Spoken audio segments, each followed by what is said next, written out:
5월 18일 아침 묵상에 함께 해주신 여러분들 환영합니다. 오늘도 주시는 말씀이 우리들의 삶에 구체적인 등불이 되고 빛이 되고 또 힘이 되는 그런 복된 하루 되시기를 주님의 이름으로 축복합니다. 오늘 주시는 말씀 민수기 31장 1절부터 24절까지 조금 길지만 같이 읽도록 하겠습니다. 여호와께서 모세에게 말씀하여 이르시되 이스라엘 자손의 원수를 미디안에게 갚으라. 그 후에 네가 네 조상에게로 돌아가리라. 모세가 백성에게 말하여 이르되 너와 함께 있는 사람들 가운데서 전쟁에 나갈 사람들을 무장시키고 미디안을 치러 보내어 여호와의 원수를 갚되 이스라엘 모든 지파에게 각 지파에서 1000명씩을 전쟁에 보낼지니라 하매 각 지파에서 1000명씩 이스라엘 100만 명 중에서 12,000명을 택하여 무장을 시킨지라. 모세가 각 지파에 1000명씩 싸움에 보내되 제사장 엘르아살의 아들 비느하스에게 성소의 기구와 신호 나팔을 들려서 그들과 함께 전쟁에 보내매 그들이 여호와께서 모세에게 명령하신 대로 미디안을 쳐서 남자를 다 죽였고 그 죽인 자 외에 미디안의 5왕을 죽였으니 미디안의 왕들은 에위와 레겜과 수루와 후루와 레바이며 또 부올의 아들 발람을 칼로 죽였더라. 이스라엘 자손이 미디안의 부녀들과 그들의 아이들을 사로잡고 그들의 가축과 양떼와 재물을 다 탈취하고 그들이 거처하는 성읍들과 촌락을 다 불사르고 탈취한 것, 노략한 것, 사람과 짐승을 다 빼앗으니라. 그들이 사로잡은 자와 노략한 것과 탈취한 것을 가지고 여리고 맞은편 요단 강가 모압 평지의 진영에 이르러 모세와 제사장 엘르아살과 이스라엘 자손의 회중에게로 나아오니라. 모세와 제사장 엘르아살과 회중의 지도자들이 다 진영 밖에 나가서 영접하다가 모세가 군대의 지휘관 곧 싸움에서 돌아온 천부장들과 백부장들에게 노하니라. 모세가 그들에게 이르되 너희가 여자들을 다 살려두었느냐? 보라, 이들이 발람의 꾀를 따라 이스라엘 자손을 부올의 사건에서 여호와 앞에 범죄하게 하여 여호와의 회중 가운데에 연병이 일어나게 하였으니 그러므로 아이들 중에서 남자는 다 죽이고 남자와 동침하여 사내를 아는 여자도 다 죽이고 남자와 동침하지 아니하여 사내를 알지 못하는 여자들은 다 너희를 위하여 살려둘 것이니라. 너희는 이랫동안 진영 밖에 주둔하라. 누구든지 살인자나 죽임을 당한 사체를 만진 자는 셋째 날과 일곱째 날에 몸을 깨끗하게 하고 너희의 포로도 깨끗하게 할 것이며 모든 의복과 가죽으로 만든 모든 것과 염소 털로 만든 모든 것과 나무로 만든 모든 것을 다 깨끗하게 할지니라. 제사장 엘르아살이 싸움에 나갔던 군인들에게 이르되 이는 여호와께서 모세에게 명령하신 율법이니라. 금, 은, 동, 철과 주석과 납 등의 불에 견딜 만한 모든 물건은 불을 지나게 하라. 그리하면 깨끗하려니와 다만 정결하게 하는 물로 그것을 깨끗하게 할 것이며 불에 견디지 못할 모든 것은 물을 지나게 할 것이니라. 너희는 일곱째 날에 옷을 빨아서 깨끗하게 한 후에 진영에 들어올지니라. 아멘. 오늘 우리가 읽은 성경은 미디안과의 전쟁과 그 전쟁에서 이기고 돌아오는 이스라엘을 향해서 모세가 분노해서 이야기하는 장면, 그리고 전쟁에서 돌아온 사람들을 향해서 엘르아살이 어떻게 너희 몸이 성결케 되어지는 것인가, 어떤 그런 과정을 거쳐야 되는가, 그 명령을 내리는 그런 세 문단으로 구성되어 있습니다.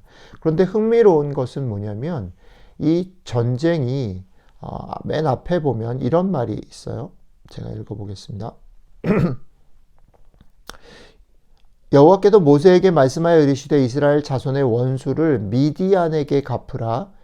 갚은 그 후에 네가, 여기서 너는 모세죠. 모세 네가 너의 조상에게로 돌아가리라, 이렇게 되어 있습니다. 그러니까 이 말은 뭐냐면 모세가 이제 지난주에 저희가 모세의 지도력이 여호수아에게로 넘어갔다라는 말씀을 드렸잖아요. 근데 아직도 모세가 전쟁을 하고 있어요. 하나님 모세에게 얘기를 하고 있단 말이죠. 그런데 이 전쟁의 의미 중에 하나가 뭐냐면 이 전쟁이 모세가 치러내는 마지막 전쟁이다라는 거예요. 왜냐하면 본문에 보면 그 후에 전쟁 후에 네가 내 조상에게로 돌아가리라 이렇게 되어 있거든요. 그러니까 이제 이 전쟁은 모세 입장에서 보면 앞에서 일어났던 이 요단 동편에서 일어났던 일들을 마무리하면서 이제 여호수아의 지도력을 향해서 그 지도력 하에서 가나안을 정벌을 해야 되는 이스라엘 백성들에게 못을 박아서 정리를 해야 되는 그런 사건이라는 거죠.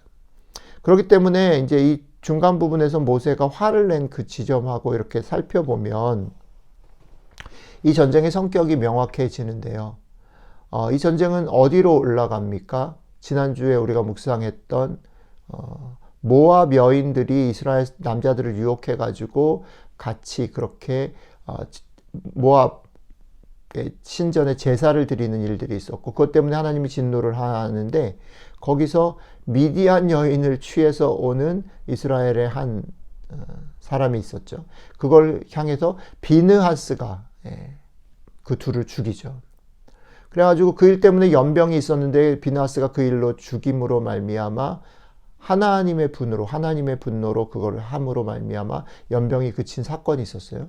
근데 그 사건에 기초해서 이 일이 이제 하나님에 의해서 모세의 마지막 명령으로 떨어진다라는 거예요. 그래서 거기에 보면 비느하스가 여기에 참전하죠. 제 레위인의 대표로, 그죠? 그리고 이 사건은 거기에서 머무르는 게 아니라 한 칸 더 올라갑니다. 이 사건의 출발 어디입니까? 발락이 발람을 불러서 이스라엘을 저주하게 하는 사건, 그리고 그 사이에 이제 발람이 어떻게 어리석었는지를 보여주는 그런 사건들이 있죠.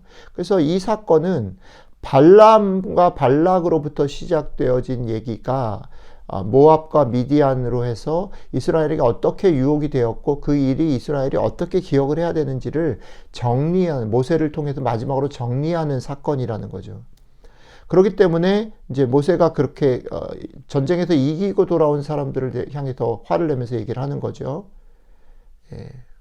뭐냐면 곧 싸움에서 돌아온 천부장들과 백부장들에게 모세가 노하니라. 모세가 그들에게 이르되 너희가 여자들을 다 살려두었느냐 이렇게 얘기하는 거죠.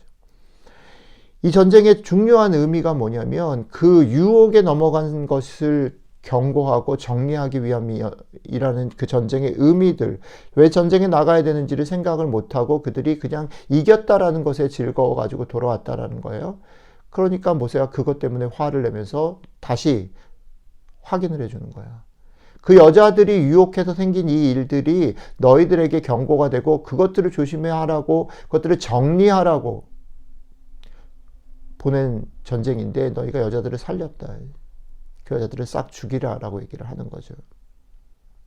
그리고 나서 이어지는 얘기의 또 하나는 뭡니까? 그렇게 전쟁터에 나가서 살인자나 죽임을 당한 사체를 겪을 수밖에 없죠. 이들이 원한 건 아니고 전쟁에 하나님 보내셨는데 그 전쟁에 참여하게 될 때에 이들이 거룩함을 잃어버릴 수 있다는 거죠. 그러니까 그런 상황들 속에서 엘르아살이 그렇게 정결함을 잃어버린 상황들이 벌어졌을 때 그것을 다시 회복하는 그런, 여기는 또 어디로 갑니까? 그 전에 제사 제도를 얘기하면서 그 죄를 남겨가지고 정결케 하는 물을 만들라고 얘기하신 거기로 갑니다. 그죠? 그 정결케 하는 물로 여기 이제 흥미로운 거는 이스라엘 백성들뿐 아니라 포로들도 그렇게 정결케 하고요. 거기에 사용됐던 모든 기구들도, 포획한 기구들도 다 정결케 해서 이스라엘 안으로 들어오게 된다라는 겁니다. 자, 이 말씀이 우리에게 주는 메시지가 뭘까요? 저는 이런 생각이 드는 것입니다. 저에게는 그런 울림으로 왔습니다. 계속해서 우리가 십계명 말씀과 민수기를 같이 묵상하고 있는데 계속 반복되는 주제가 뭐냐면 우리들의 싸움과 우리들의 일상과 우리들의 삶에서 무엇이 우리를 더럽게 하는가, 우리를 정결치 못하게 만드는가라는 질문. 그리고 우리가 마음에 깊게 가지고 있어야 될 게 뭐냐면 누가 주인이신가라는 그런 부분들이죠. 그러니까 우리는 이 본문을 보면서 이렇게 해석해 버릴 수 있어요. 그러니까 기독교인이 아닌 다른 사람들은 다 죽여라. 적대적인 그런 방법으로 지금 이 시대에 기독교만, 우리가 믿는 신앙만 옳다. 그러니까 그것을 외부적으로 보면 그렇고요. 또 우리 안에서도 우리가 하나님이 기뻐하시는 일이라고 말하는 소위 종교적이고 그런 신앙적인 어떤 것들이 더 우위에 있고 그것을 위해서 나머지를 다 희생하고 조심해라라고 바로 적용할 수 있는데 그렇지 않고요. 우리를 더럽히는 것, 우리를 거룩하지 못하게 만드는 것, 작은 유혹들은 어디 있냐면 우리들 바깥에 있는 게 아니라 우리들 안에 있다라는 거죠. 신명기 10계명 말씀을 묵상했을 때 말씀드렸던 겁니다. 기초로 다시 돌아가서 매 순간 우리들에게 놓인 모든 일들 가운데 그 일들을 어떤 의도로 어떤 마음으로 읽고 어떤 의도로 그 일들을 하는지를 돌아봐야 된다는 거죠. 우리가 그런 가나안의 문화, 우리가 살고 있는 세상의 문화에 익숙해져서 그냥 질문하지 아니하고 멈추지 아니하고 달려가서는 심지어는 그게 신앙적인 일들이나 신앙적인 행동이라고 할지라도 그것은 유혹이고 그것은 하나님의 이름을 망령되게 일컫는 것이 되어버린다. 우상을 세우는 것이 되어버린다. 우리 마음속을 들여다봐야 된다. 우리의 삶을 들여다봐야 된다. 그리고 또 하나는 우리의 삶을 들여다볼 때에 하나님이 주인이시기 때문에 하나님께서 이미 우리에게 베푸신 것들에 대한 감사에 대해서 기억하는 일이 너무나 중요하고요. 감사에 대해서 기억함으로 어떤 것이 생깁니까? 감사에 대해서 기억하면 하나님이 주인이시구나. 그 주인이신 하나님이 내 삶을 오늘도 지키시는구나. 결과는 하나님의 것이구나. 내가 그 결과를 내가 지금 당장 맛보고 손에 쥐지 못한다고 할지라도 내가 그것 때문에 인정받지 못해서 마음에 흔들리고 유혹이 된다 할지라도 우리의 눈을 사방으로 기웃기웃거려서 비교하고 또 그것 때문에 안달하면서 낙심하지 말아야 할 것이다. 담대하게 하나님이 오늘도 우리의 삶을 지키시고 여태까지 지키셨던 하나님께서 우리의 삶을 인도하시고 이 전쟁에서 이기게 하실 것에 대한 믿음을 가지고 결과를 주님께 맡기고 정말로 우리에게 놓여진 것, 우리가 해야 될 것, 바르게, 담대하게 그러나 덤덤하게 또박또박 작은 것 하나라도 놓치지 말고 우리가 유혹에 되게 연약한 사람들이라는 것을 인정하고 철저하게 나의 삶을 살아가야 한다는 거죠.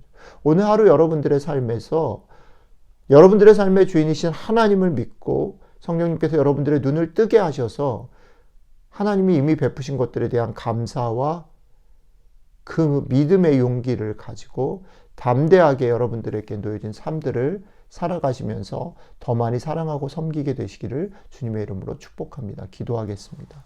하나님, 우리들의 삶 가운데 유혹이 바깥에 있는 것이 아니고 우리들의 삶 안에, 우리들의 생각 속에 있음을 기억합니다. 주님, 우리가 이것들을 주의하게 하시고 내가 기도했으니 내가 주님 앞에 내 시간과 나의 삶을 드렸으니 괜찮아라고 생각하지 않고 어떤 것들 속에서도 우리가 정말 하나님의 마음을 가지고 움직이는지 돌아보게 하시고 멈춰서게 하시고 이것이 정말 하나님이 기뻐하시는 일인지 살필 수 있도록 오늘 하루 우리의 마음 가운데 오셔서 우리의 눈을 열고 마음을 열어서 우리의 삶의 주인으로 우리를 돌보신 하나님께 감사할 것들을 기억하게 하시고 우리가 하나님 앞에서 두려워하지 말고 결과를 하나님께 맡기고 덤덤하게 비교하거나 기웃거리지 말고 오늘 우리 앞에 놓인 일들 최선을 다해서 꼼꼼하게 더 많이 섬기고 사랑하며 살아가는 하루 될 수 있도록 함께 해 주십시오. 감사드리며 우리 주 예수님 이름으로 기도드렸습니다. 아멘.